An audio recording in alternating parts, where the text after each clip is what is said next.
Welcome to the Queer Love Podcast, the silly and serious shenanigans of two queer relationship coaches. I am your host, Elizabeth Cunningham. And I'm your host, Lee Greeps.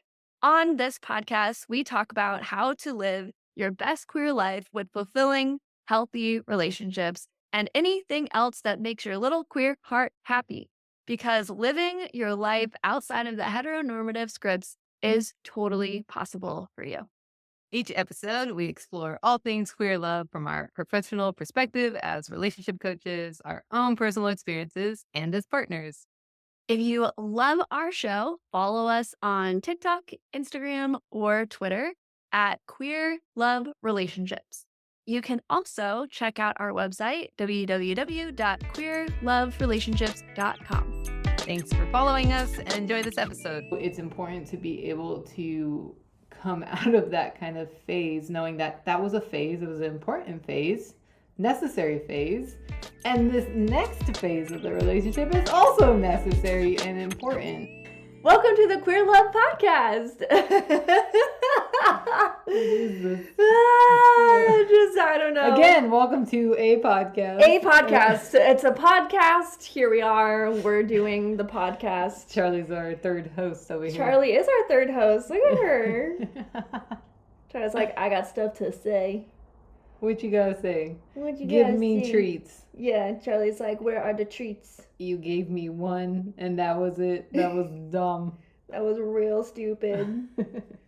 I demand more treats. Yeah, Look at that face. That face says, I demand more treats. That is a demand. More. She's about to. Man, she's in sassy teenager phase today. That's right. Yeah, Charlie's been super sassy today. That's right.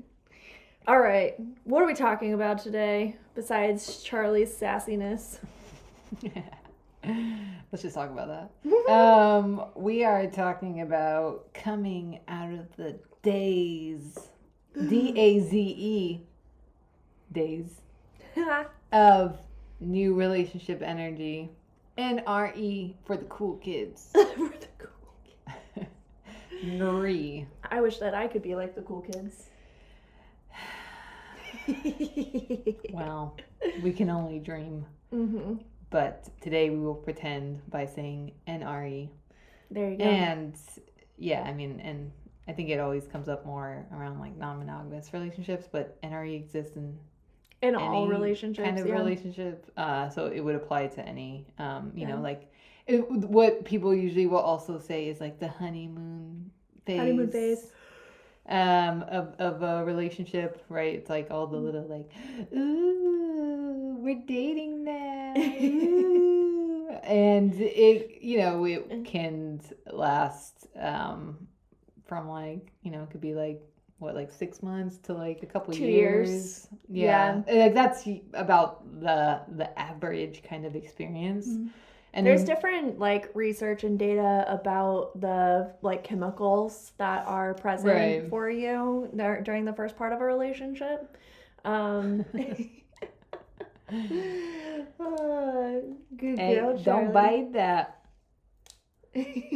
I'm like, good girl. You're like, don't. Well, she did that the other day, and then the tack fell, and then she was going after the tack, and I was like, let's not do that. Got it. Okay, gotcha. Never mind, Charlie. I take that back. As she continues to do it. Sassy teenager. She's like, you took away my other toy. Yeah. It's true. It's in the basement now. Oh boy. Oh Charlie. Oh little girl.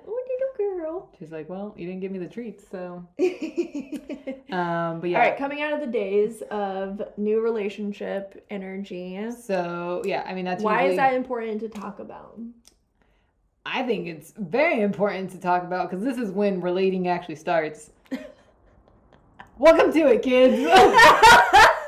I'm starting off strong on this one. Yeah. I know. Like, yeah. It's like, well, this is the topic that Lee has the most fire on, actually. Oh my god, it's so silly. So silly. But you know, it is the but in seriousness, really, it is when relating starts.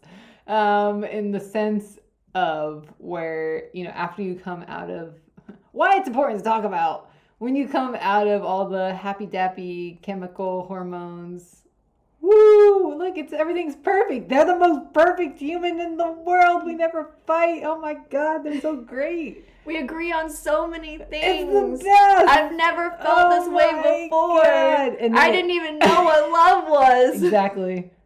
And then it crashes and burns, because that's what it feels like when you come out of the days of NRE, because all of a sudden this perfect human that's so shiny and golden is like, oh my God, they just walk around just glimmering, is now a human being who does not glimmer all the time. And some of the things that you thought were so cute about them before are now so annoying. Yeah. Like those cute little quirks about them are now like, why do you do that? That, or it's just like, it really, you come out of it because you also want to look at, in this next phase of the relationship,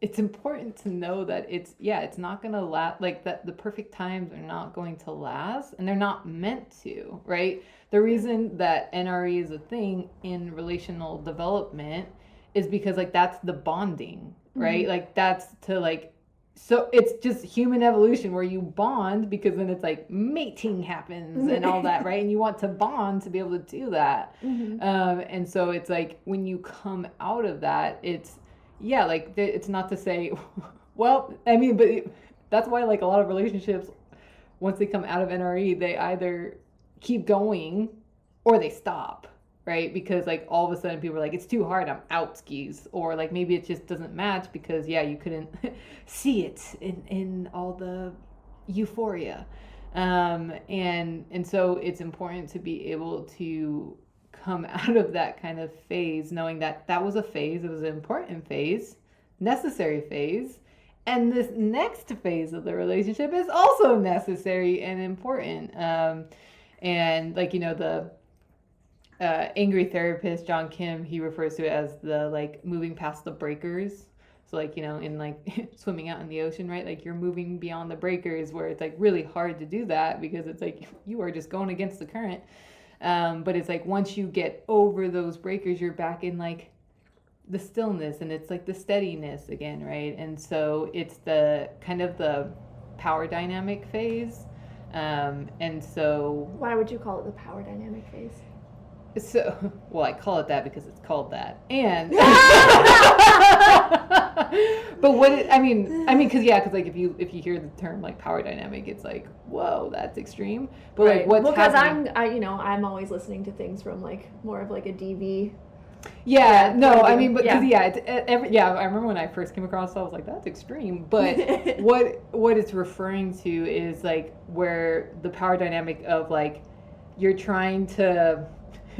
are trying to kind of get like a grasp on like what your role is in it, and it's like that's where maybe because in this next phase out of NRE, like your triggers start to come up, those like attachment woundings, the patterns, the behaviors, all that starts to rub up against each other in a more obvious and clear way. And so that's when it brings in the power dynamic kind of phase of like, oh no, you're wrong, you're blah blah blah blah blah, like I'm right about this. And then it's really those things that so charmed you are actually going to be the things that so irritate you in the next phase. But it's like if you can navigate through that where you're not trying to control the other and all that, like in that, I mean, it really is, I feel like it's just the growing pains of a relationship. It's like your first time that you're actually facing challenges with each other. And so it's like if you're actually able to move through those kinds of tinkering and everything, then you do get into that steadiness where you see your partner as a human being. You are also a human being, and so you are able to go, oh yeah, I see that, I understand a lot more about them, I understand a lot more about me, I understand a lot more about us. And does that, can we actually move through that and navigate that? And that actually creates that foundation, that steadiness, and also safety in knowing that we can navigate through conflict and be okay, right? Because you don't have that in the phase of NRE. And so like, coming back to your question of why this is important to talk about coming out of the days of NRE is because this really is the moment where you can actually see, you know, what this relationship is capable of, in terms of what we can hold. And it's not to say like, oh, if you end your week and all these things, it's more of like, what do we have here that we can work with? Do we have the willingness to navigate through conflict? Do we have the willingness to do the inner work, to address, you know, our trauma and the triggers that are coming up? If that willingness is not there, then it's like, yeah, are we willing to address our different communication styles? Mhm. Are we willing to address that maybe the things that we wanted 2 years ago when we started this relationship are now different for both of us individually, and we have to revisit what we're even here for and if that's still in alignment.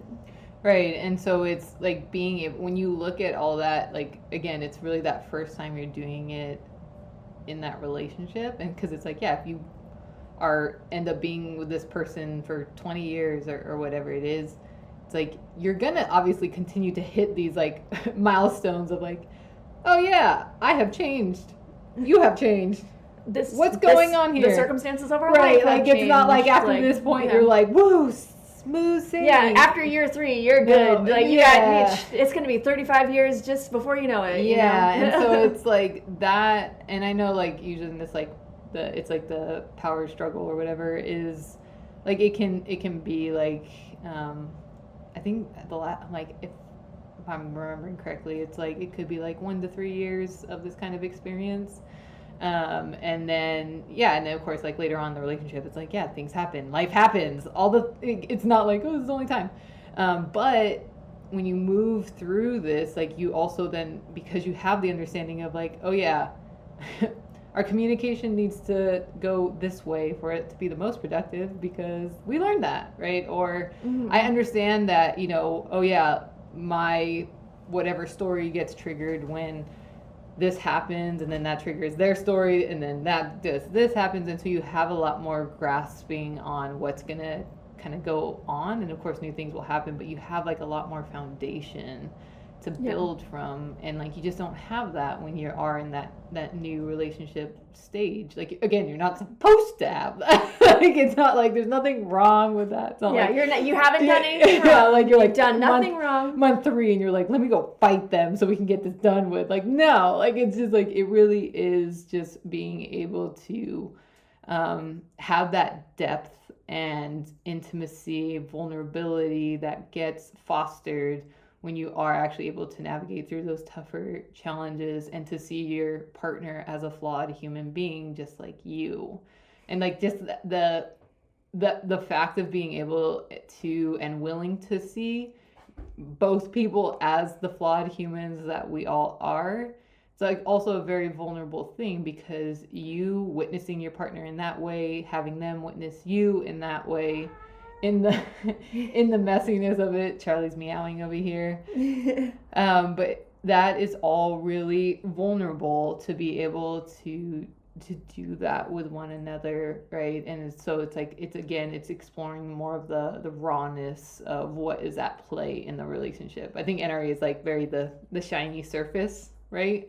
And it's like exciting because you're like getting to know each other, and you're like, oh my god, what you did that? That's so cool. Like I can't believe that in 1999 we were both in New Mexico at the same time. Oh my god, it's meant to be. Which again is all lovely, all and fantastic, lovely and fantastic and wonderful and valid, and I love and I love all of that.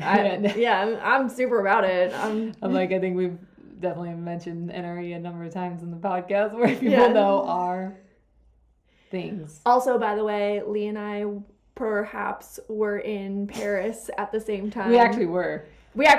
And in Paris at the same time when I was 18 and you're 4 years younger than me? Yes. So 18 and 14. Yeah. And she had graduated high school. I was going into high school. That's right. There you go. I know it sounds way worse when you talk about it as teenagers. 35 and 31 sounds way better. I think it's hilarious. You would. But anyway, like that was something that we discovered. We're like, oh my God, we were in Paris at the same time together. True, we probably saw each other. It's true. And, but these are the things. But yeah. I definitely love post NRE in relationships. Yes. I'm like, this is when relating starts. Let's go. Well, and I kind of want to talk about that too, like in this transition, like being able to start to look at what does make relationships last. When you look at relationship, like if you are someone who is in a relationship, NRE is ending or going to end, and you do want to be with this person for a longer period of time, 5 years, 10 years, 20 years plus, then like really looking into and discovering what is it that makes relationships last such a long time. And some of the things that come up in studies of longer relationships are, number one, giving each other the benefit of the doubt. Mm-hmm. Like that's something that is in like the top 5 of longevity for relationships. In studies done on like longer and happy relationships, like both people are like, I'm very happy, I love this person, like this is a great relationship, right? And one of them is giving the other one the benefit of the doubt, like being willing to be like, okay, this happened, I didn't like that this happened, but I'm willing to give the other person the benefit of the doubt that maybe they didn't mean that, or that they're willing to work on this with me, or like having that curiosity, like giving someone the benefit of the doubt, then curiosity. Yeah, then fosters that curiosity that you have about that person. Another one is it kind of goes hand in hand, but like not making assumptions about the other person, about their communication, about their intentions. And why it goes hand in hand is because it goes right along with curiosity. Like being like, like, why did you say that? Or why did you do that? Or like, instead of being like, oh, well, they didn't go on a walk with me, so therefore they're mad at me. Mm-hmm. And now I have to figure out why they're mad at me. And God, it's so annoying that they just wouldn't tell me why they're mad at me. Like, why are they being so passive about this? Like, this sucks. When it's like, maybe they didn't go on a walk with you because they were tired and they wanted to lay down instead. Or they didn't want to go on a walk with you because it's friggin' cold outside. And they just want to be warm and they don't want to go out in the cold, no matter how much they love you. So detailed, it sounds real. Not relatable in our relationship at all. She doesn't go on walks with me because she doesn't like me. Obviously. That's obviously the reason. I know it. And now it's on a recorded platform. Wow. You heard it here first, folks. They also heard the sarcasm too. I don't know, I didn't hear it. I love going on walks with you. Just not all the time, because sometimes I'm tired and sometimes I'm cold. Those are the times that she loves me less. Oh my God. Obviously, no, that can only mean that. It's true. And also within that, I think this is always something that I think is so key and crucial, especially for folks in like newer relationships, is like if you're not actively, doing some sort of, maybe you're in therapy or coaching or like just doing like more work around understanding yourself. Yeah. And understanding how you relate and how things have been in the past. This is a great time to start doing that, because then you'll be able to understand more about yourself of like, maybe I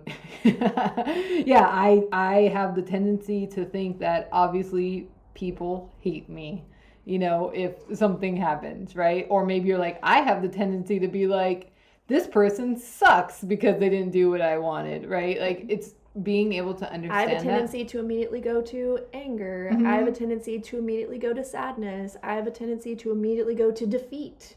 Yeah, like whatever, because the more you understand that, then when it actually does happen, because it will happen, and then it's like, oh, there it is. Like, that's right. That's what's happening here. But you're able to actually build those skills. And bonus is if you do it together, like it's always the thing of like people go to couples therapy 2 years beyond where they should have.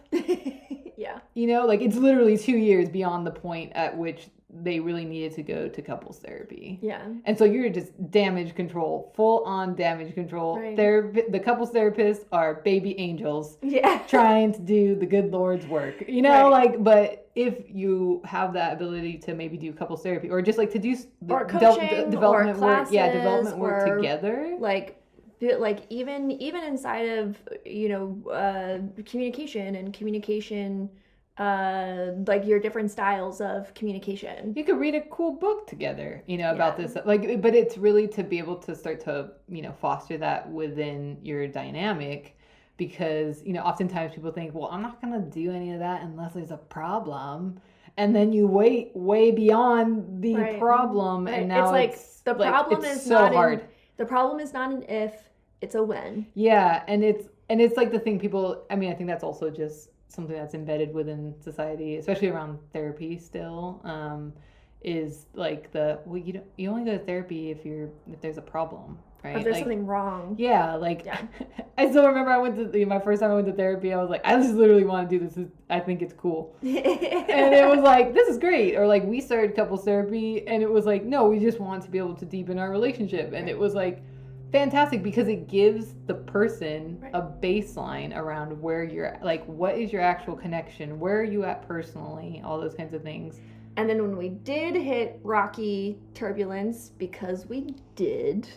Yeah, that's why I was like, let's get in therapy. Yeah, then it was, first of all, like one of the reasons why it was so great that we were already in therapy was because we didn't have to look for a therapist while we were having such a hard time, because that's a big decision to make. It's also like can be a big financial decision, especially if you don't have insurance as well. And so like that's a lot of stress on top of an already stressful situation. And so we didn't have to do that because we already had a therapist. And also like Lee was saying, like our therapist already knows us, she already knew us like really well. She already knew our relationship, our dynamic. And so we'd already built like a really solid foundation with her.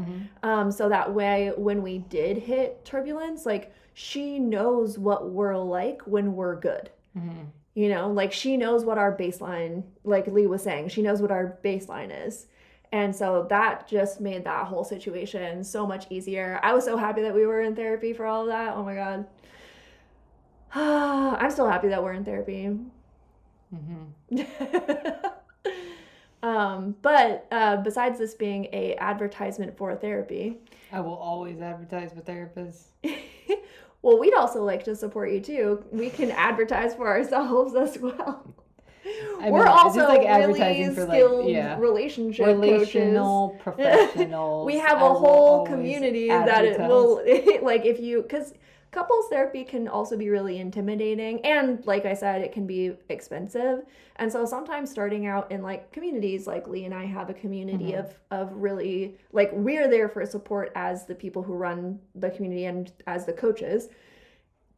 And also the people in our community are there for each other and incredibly supportive. And so whenever they have things that come up, and for the people who've been in the community for years, it's like whenever they have things come, because sometimes it's like, yeah, nothing's going wrong. They're just like either just love being in the community, or they, get a lot of joy from like the people that they've built relationships in the community with, etc. But then also when stuff go sideways in their life, like they have a whole community of people who are there for them, which is really incredible. Like I'm blown away by how beautiful and amazing our little community is.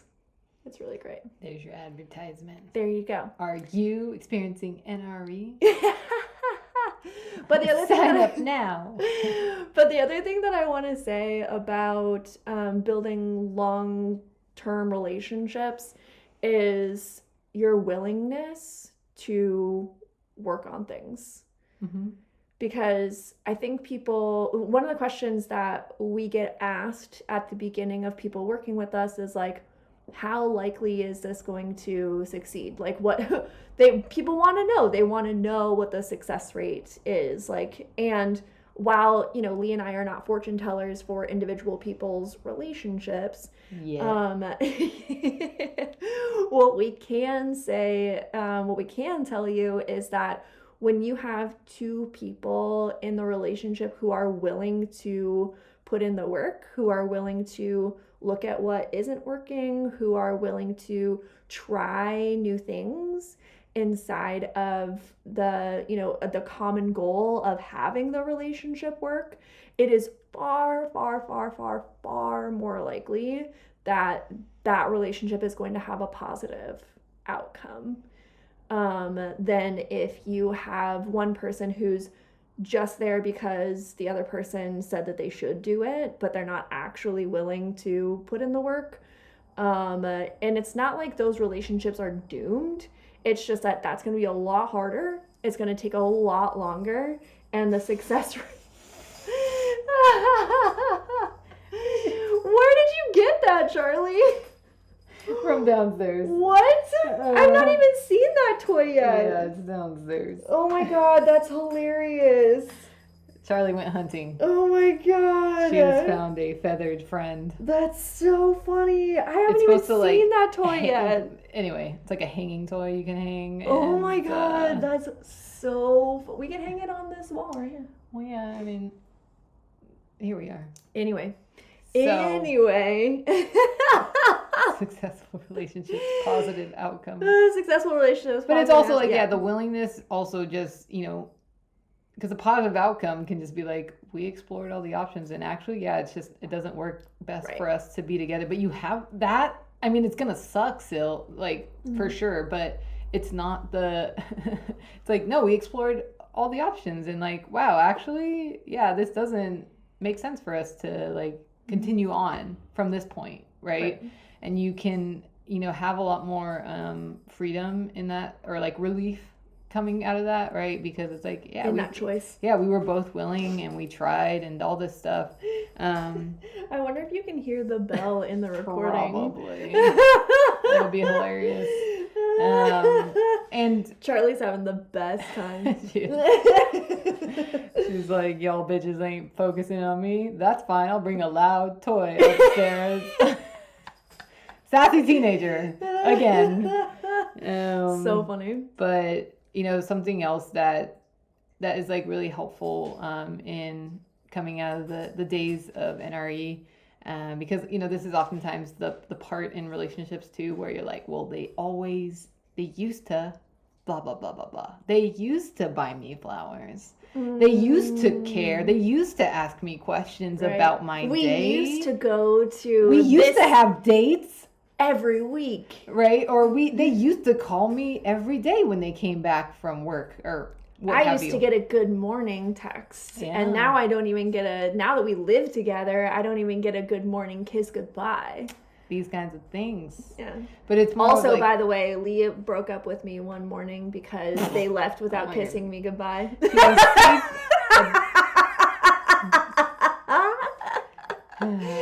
Side note, it was tragic. Well, in my defense, it was the morning after a night where she refused to go on a walk with me. She doesn't love me, so I was like, what? All right. I took initiative. Took a stance. I did. But those kinds of things that get said and those kinds of things that get missed, in a relationship, because again, in that NRE stage, it's like, everyone's, and this is why I get spicy about NRE, what E had mentioned earlier, because, it is that thing where you're just like, woo, it's such a crash. And then all of a sudden it's like, oh no, they're way too busy to do anything, or they're just spending so much more time here and there. And you're like, wait, what? What's going on? And so being able to go, okay, but them calling me and asking about my day or whatever, like what did that have me feel like? It's like, oh, I felt really considered, right? I felt really cherished in that. And so it's like maybe, maybe their work schedule changed so they actually can't do that. Like that's why they're not doing it. But then it's like, okay, what helps you to feel cherished and considered? And being able to foster that, because it's like that's what you're missing. And so looking Thought at of, adored, it helps loved, to look cared at like for. what you value in a Mhm. relationship. So it's really, again, it's strengthening your relationship of like what are my values, what's the relationship's values, and being able to really like see like, hey, like I want to have you feel cherished. Like what has you feel cherished by me? Like what would work here? And so this is also an opportunity for you to deepen this relationship and build off of like, yeah, NRE has like so many little nuggets to expand upon for you of what really helped, what really worked, because it's like everything's working in that state. So it's a freaking gold mine. Go find them. And so it's like then you continue to bring that forward, because that's what often gets left behind. And then that's what then leads into like the in that power struggle, the stage of the relationship. It's like then it leads to the resentment, then it leads to like the blame and everything, the criticism, because it's like, well, you never do that anymore. The anxiety, the Mhm. defeat, the nervousness, The the assumptions that get doubt, made. assumptions, yeah. All of that. And so it's like, because it does shift, it does change, because that's what happens. When we're going from one stage to the next, it's like this is what goes on. And so really being mindful of that and being able to talk about that, and paying attention to what like you really enjoy and everything. But that's also just such a thing that gets missed. Like it's like the Gottmans with the bids. Bids for connection. Yeah, bids for connection is they hardly ever get missed in NRE.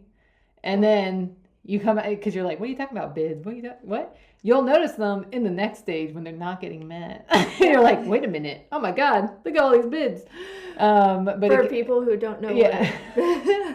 who don't know what bids for connection are. Yes, I mean, it could be like one of those simple things where it's like, maybe we're on a walk because she agrees to go on a walk with me because she loves me in that moment. And then so we're walking, and then I'm like, oh my God, look at that cool bird in that tree. And then she just ignores me, doesn't make any acknowledgement about that, because all of a sudden she doesn't love me again. Obviously. Then that's a missed bid for connection, versus like if she had met that bid of connection, maybe she's like, oh, what bird?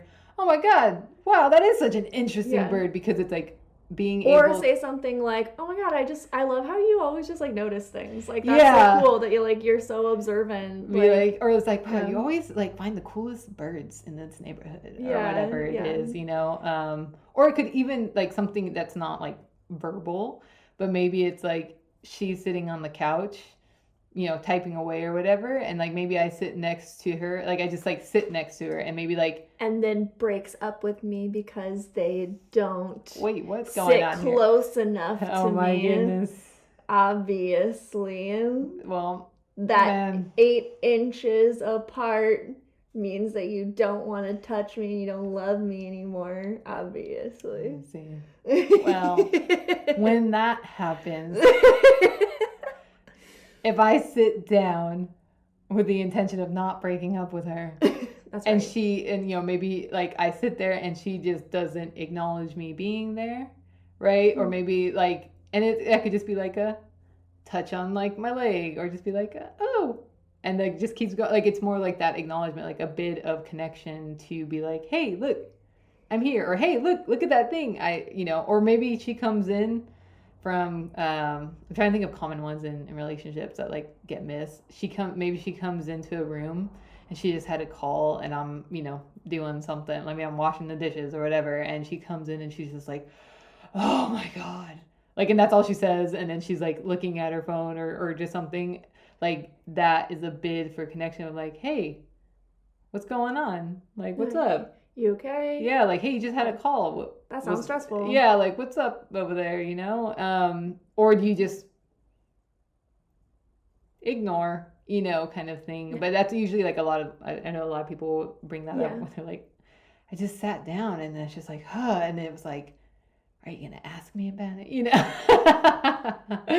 But it's sometimes it's conscious and sometimes it's not, right? But then it's like, that it was like, oh, because it feels really good when that bid for connection gets met. Like if she, like turns to me and is like, oh my God, what's up? It's like, oh, that feels nice, right? Like, and maybe it wasn't even like an intentional thing for me to get connection, but it's like, oh, that is nice, right? It's like, oh, she's paying attention. She's noticing me in this thing, or she's remembering whatever it is, right? So but it's all these tiny little moments that can really build to that connection, or they can be tiny little paper cuts that will just eat at you. And a road connection. Yeah. And that's not to say that like you need to now be like hyper vigilant. No, because I'm and like, what's the pay attention percentage? to. I could not tell you. I do not remember. There's something where, anyway. Yeah. You can look it up. Gottman. Gottman's bids for connection. You can look up all about it, and they have statistics about it and everything. Doesn't mean like just watch them constantly or anything. Like it's more of like, it's like when you notice it, or to start to just be aware of it. Just be like, oh, they came over and sat next to me. Maybe I could just like, lean into them, or like look up and give them a smile, or we went on a walk and they mentioned a thing, and so I'm gonna respond to that thing, or they just walked into the room. I'm just gonna turn around and like smile at them and be like, I love you. Yeah, like it doesn't have to be. It can just be something that you're just more, again, not hyper vigilant, but just like more aware of, and also just being more aware of when they are trying to connect with you. It's like, oh, I noticed that. I'm trying to think of an example. It's like I notice that here's one. I notice that whenever we're walking in a crowded place, they reach behind. If I'm behind them, they reach behind their back to grab my hand or grab my fingertips, And it's just like, oh, just being aware that they do that, and then reaching and grabbing their hand and holding their hand, right? So just like being aware of like your partner's body language and stuff like that too. Yeah. That will help. Yep. Coming out the days. Yep. Yeah. We give you a lot of good little tips. So many good little nuggets in this one. Yeah. We could keep going. I think we should stop though. We should stop. Yeah. We said it would be shorter. We did. And it is. Plus Charlie is fed up Charlie with us. is Charlie is not having it. So we're gonna go tend to that. Right. Charlie's like, I've been giving you bids for connection for 30 minutes. Charlie really has been giving so many bids for connection during this show. Charlie has the right to be upset right now. Yes, actually. yeah. So Charlie's like, I've done everything in my power. Clearly you don't care about me. We're gonna go do some relational repair work with Charlie. All right. Well, we love you very much. Love you. Okay, bye. We hope you enjoyed this episode of the Queer Love Podcast. We would love to hear from you. Drop us a line on TikTok, Instagram, or Twitter at Queer Love Relationships, or email us at queerloverelationships@gmail.com. If you are interested in working with us, follow the Linktree link in the show notes. See if our offers resonate with you, and if they do, sign up with us or book a discovery session. We are so grateful that you're here, listening, learning, and growing with us. Until next time, keep loving.